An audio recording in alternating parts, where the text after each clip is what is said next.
Bienvenidos a su canal de la Iglesia Bíblica Bautista, Razón para Vivir, con el pastor Jared Suárez.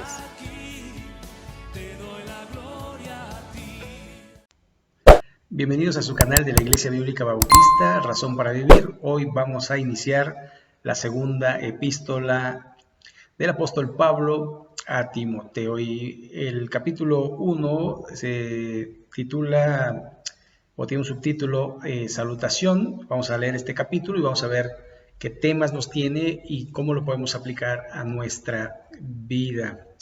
Vamos a leer el texto.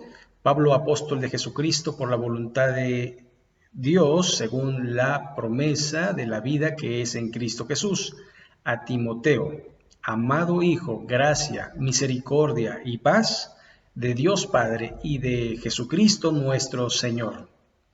Testificando de Cristo.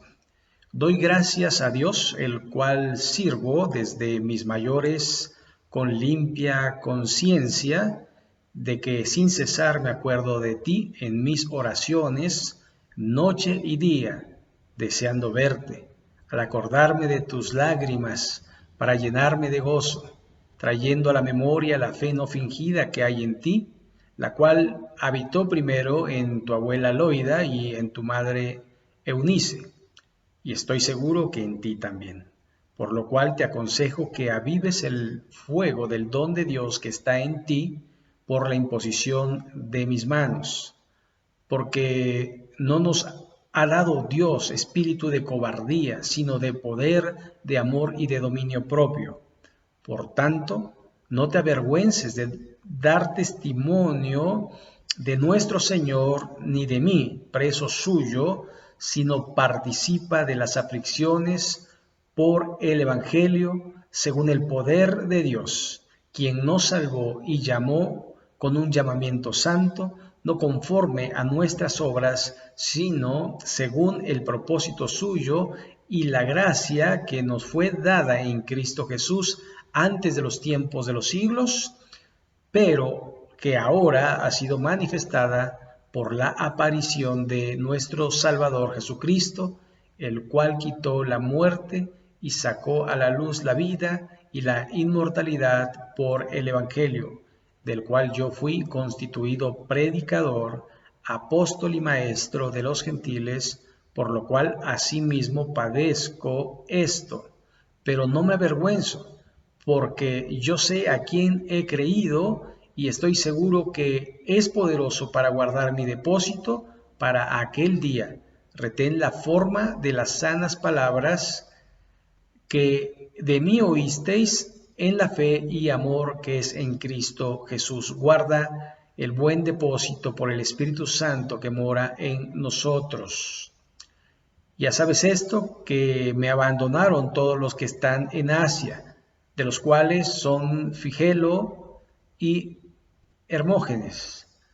Tenga el Señor misericordia de la casa de Onesíforo, porque muchas veces me confortó y no me avergüenzo de mis cadenas, sino que cuando estuvo en Roma, no se avergonzó de mis cadenas, sino que cuando estuvo en Roma, me buscó solícitamente y me halló.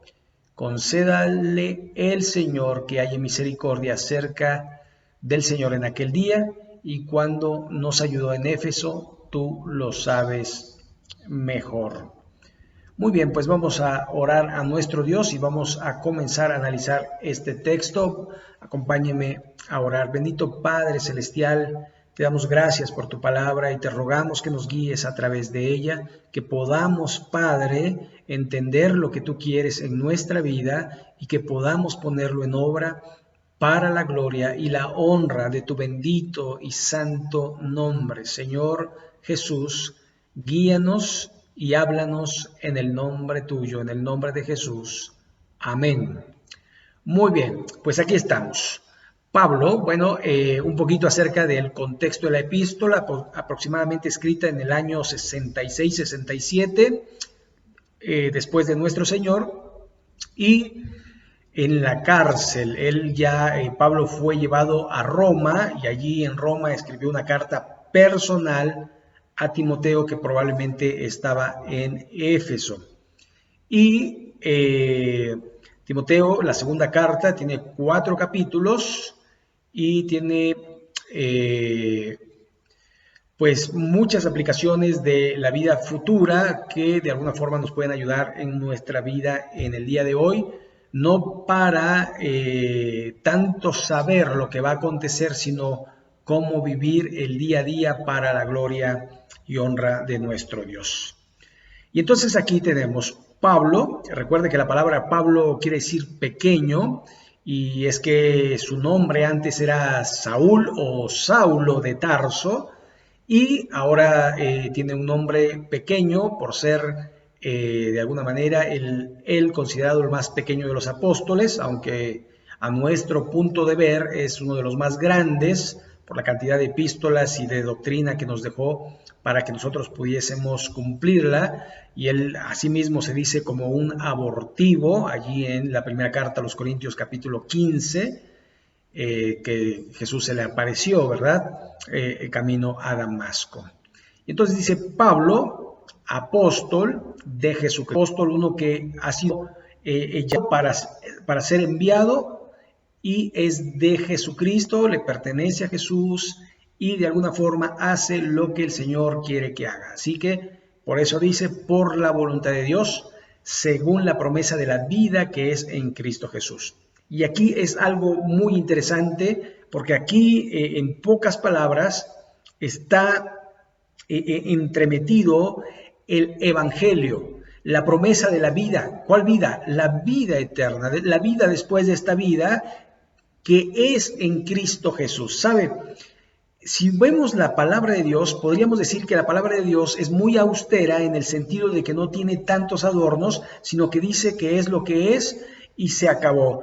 Dice, tienes que hacer esto, tienes que hacer lo otro, pero cuando la iglesia cristiana empieza, digamos, a desarrollarse, pues empiezan a morir los apóstoles, que eran los vigías de la sana doctrina, y después vienen los discípulos de los apóstoles, que se les conoce en la historia de la iglesia como los padres apostólicos, y después, porque ya no hay apóstoles, y después los llamados padres de la iglesia. Ahí está San Ambrosio, Agustín de Hipona, etcétera, etcétera.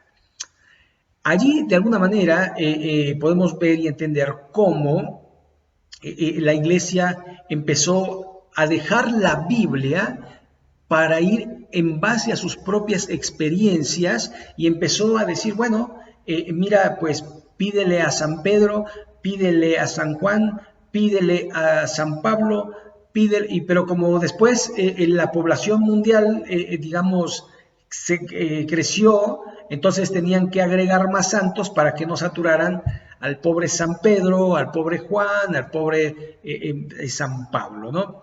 Entonces, como si Dios no fuera todopoderoso para oír todas nuestras peticiones, aún antes que las digamos, dice la Escritura. Pero entonces empiezan a tergiversar las palabras, se empieza a abandonar la palabra, pero aquí nos dice claramente, según la promesa de la vida que es en Cristo Jesús. Punto. No hay otra forma de ser salvo sino por medio de Jesús. Y después da el destinatario, en versículo 2, a Timoteo, amado hijo, gracia, misericordia y paz de Dios Padre y de nuestro Señor Jesucristo. Y entonces va a decir la gracia de Dios, que es simplemente aquí el favor de Dios por el cual nos salvó, no por obras que mereciéramos, sino por su misericordia, que es la siguiente palabra, que tiene que ver amor a la miseria. Dios nos amó a pesar de nuestra condición de pecadores, Él decide perdonarnos. Y paz es el resultado, lo que dice el apóstol Pablo también allí en Filipenses 4:7, y la paz de Dios que sobrepasa todo entendimiento, guardará vuestros corazones y vuestros pensamientos en Cristo Jesús, Señor nuestro. Así que ahí van combinadas la gracia, la misericordia y la paz, que tanto una como la otra vienen de Dios el Padre. Y dice de Dios el Padre, es decir, yo no vengo en mi nombre, sino vengo en el nombre de Jesús y de parte de Dios el Padre. Es como los profetas del Antiguo Testamento que decían categóricamente, el Señor o Jehová el Señor me dijo, o hablando Dios me dijo, o Jehová habló estas palabras. Entonces, de alguna manera, como un vocero de Dios el Padre y del Señor Jesucristo, va a hablar el apóstol Pablo y dice, nuestro Señor, la palabra kurios, que es la palabra que se le da al Señor Jesucristo, una autoridad de poder, una palabra de poder, de autoridad, una palabra que de alguna manera pone a Dios en el trono y a nosotros como sirvientes de nuestro Dios, porque es la palabra siervo, la palabra doulos, que de alguna manera nos lleva a servir a Dios de una manera voluntaria. Muy bien, seguimos con el texto testificando de Cristo.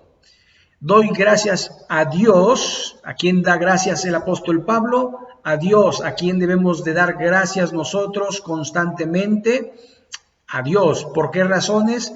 Por la salud, por el alimento, por el techo, por el cuidado, por la protección, por la provisión, por todo lo que permite y todo lo que no permite. Debemos que darle gracias a Dios por nuestros hijos, por nuestra esposa, por todo, de alguna forma debemos de agradecerle a Dios. Y después dice, al cual sirvo desde mis mayores con limpieza. Y seguramente aquí la palabra mayores tiene que ver un poco con sus, digamos, antiguos o antecesores que llevaron la estafeta de la palabra de Dios. Y usted sabe que la palabra de Dios se ha ido pasando de generación en generación. De hecho, era una de las pautas que Dios tenía a los levitas, a los escribas, para que la palabra de Dios fuese, ¿verdad?, pasada de esos pergaminos que se iban desgastando a nuevos pergaminos, ¿verdad?, hasta que se inventó el libro. Y entonces, de todas formas, irlo pasando, porque el papel se iba deteriorando. Así que aquí tenemos un pase de estafeta que posteriormente, eso es lo que va a hacer el apóstol Pablo, y es lo que nos va a decir este capítulo 1. Dice el apóstol aquí, seguimos en la parte 2, desde mis mayores con limpia conciencia. Entonces el apóstol Pablo hace un autoexamen y dice, no tengo, ¿verdad?, en mi mente algo que me acuse, algo que diga, ¿sabes qué? Eres un hipócrita porque dices y no haces, porque de alguna forma tus palabras te condenan. No, el apóstol Pablo dice, tengo limpia conciencia, ni yo mismo me acuso a mí mismo, ¿sabe? Y si nosotros somos honestos, pues muchas veces nuestra conciencia nos acusa, nos dice, no debiste hablar o debiste hablar, no debiste mirar, no debiste tomar, no debiste esto, no debiste lo otro. La conciencia a través del Espíritu Santo nos va a hablar y muchas veces no tenemos limpia conciencia, pero el apóstol Pablo sí la tenía. Y dice siguiendo el verso 3, de que sin cesar me acuerdo de ti en mis oraciones noche y día. Así que el apóstol Pablo oraba por su discípulo amado día y noche, constantemente, noche y día, y lo hacía para que ese discípulo pudiera permanecer en la gracia de nuestro Señor y Salvador Jesucristo. Deseando verte, uno de los motivos era el deseo de Pablo por ver a Timoteo, al acordarme de tus lágrimas. Y es que en la vida del apóstol Pablo, Timoteo, cuando le acompañó, de alguna manera sufrió por el Evangelio, sufrió por Cristo. Entonces, él se acuerda de cómo fue, ¿verdad?, de alguna manera creciendo en la salvación. Y el anhelo era verle, al acordarme de tus lágrimas, para llenarme de gozo. Y es que cuando uno ve a una persona que ama al Señor, uno quiere estar con ese tipo de personas y uno desea que a esas personas Dios los prospere, que Dios los bendiga y de alguna manera sean pues queridos. Ahora dice, siguiendo el texto, trayendo a la memoria la fe no fingida que hay en ti, la cual habitó primeramente en tu abuela Loida y en tu madre Eunice, y estoy seguro que en ti también. Y aquí vemos una parte fundamental de la labor de las madres y de las abuelas o de los abuelos, de los padres y de los abuelos, cómo de alguna manera ellos tienen que guiar en la fe a sus nietos y a sus hijos. A veces pensamos que una persona le hable a nuestro hijo de Jesús, pero nosotros los padres tenemos la obligación de hacerlo porque es nuestra primera responsabilidad hablar a nuestros hijos de Cristo. Y si el padre no lo hace, porque en el caso de Loida, su esposo era griego, entonces los abuelos allí, ¿verdad? De alguna manera diciendo y dando la palabra de Dios, no la religión. La palabra de Dios. ¿Qué es lo que debemos de transmitir generacionalmente, de generación en generación? La palabra de Dios, no la religión. La religión se equivoca porque la religión son preceptos humanos que no tienen nada que ver muchas veces con la palabra de nuestro Dios y con el mismo Dios. Así que, de alguna manera, lo que nosotros debemos enseñar es la palabra de Dios. Y para concluir, en el mismo versículo 5, nos vamos a pasar hoy del 5, trayendo a la memoria la fe no fingida que hay en ti. Si hay fe no fingida, quiere decir que hay fe fingida. Y esto la Biblia le llama hipocresía. Y algo que no quiere Dios es que seamos hipócritas, sino que seamos de una sola pieza, que nuestro sí sea sí y nuestro no sea no. Que de alguna forma lo podamos corroborar, ¿verdad?, a través de nuestra vida. Así que una de las cosas que podemos hacer es, primero, lo que dice el apóstol Pablo, un análisis de conciencia, y como el salmista en el Salmo 139 diría a Dios: examíname, oh Dios, y conoce mi corazón y ve si en mí hay camino de perversidad, y guíame por el camino eterno, líbrame de los que me son ocultos. Entonces, para tener una limpia conciencia y de alguna manera el poder de alguna forma también hacerse un autoexamen, decir: Dios, enséñame, pero también yo sé lo que he hecho y lo que no he hecho. Así que eso sería un buen examen, y si hay algo que nos acuse, es apartarnos de ello y seguir adelante en la santificación y en el honrar a nuestro Dios. Muy bien, pues recuerde que hoy es miércoles de oración, y también pues les invitamos que nos den sus motivos de oración, que puedan ponerlos abajo ahí en los comentarios, y pues vamos a orar y vamos a despedirnos. Bendito Padre Celestial, gracias por tu bendita palabra. Te rogamos que nos ayudes a saber que solo tu palabra nos lleva al Salvador y a la salvación. Es en Cristo Jesús. Y te ruego que las personas que oigan este mensaje puedan saber que solo Jesús es el camino, la verdad y la vida, y nadie va al Padre si no es por medio de ti, porque tú eres el único que salvas, el único que puede limpiar nuestro corazón de toda maldad, el único que puede limpiar nuestra vida de todo pecado. Señor, nos ponemos en tus manos. Bendice a cada persona que puede ver este video para la gloria tuya. Y en el nombre de Jesús. Amén. Muy bien, pues ya sabe, el domingo vamos a subir otro video para que usted siga edificándose en la palabra de Dios. Vamos a estar en el Evangelio según San Marcos, capítulo 13. Y pues estamos aquí. Si no se ha suscrito, suscríbase, y que Dios le bendiga. Hasta la próxima.